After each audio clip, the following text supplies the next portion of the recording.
এই বেড়িবাঁধ থেকে সর্বোচ্চ 10 ফিট আছে নদী ভাঙ্গার বাকি। এটা যদি ভেঙে যায় 5 নম্বর ইউনিয়ন, 2 নম্বর ইউনিয়ন কাজিরহাট কেরামতিয়া বাজারের চলাচল একেবারে বিচ্ছিন্ন হয়ে যাবে। এই পানি উন্নয়ন বোর্ডের এসিওন মহোদয়ের কাছে দরখাস্ত দিয়েছি, আমরা ওখানে গেছি, ওনার কাছে সাহেবের ছবি হারাইছি। ওনারে বারবার বলতেছি আমাদের দেখার জন্য। আমাদের একটাই সমস্যা, এই বাড়িঘর চলে গেলে যে কোথাও আমরা দাঁড়াবো, আমাদের সেই ব্যবস্থা নাই।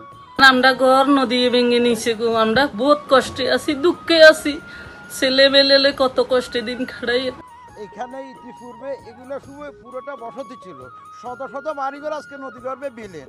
তা আমি মনে করি এটার সমাধান হচ্ছে মুসাফির রেগুলেটরটা পুনঃস্থাপন করা। আমাদের বাড়িঘর নদীতে চলে গেছে, জোয়ারে নিয়ে চলে গেছে গো। আমরা থাকার ব্যবস্থা না, রাত্রে আমরা অসহায়ের মতন বসে আছি।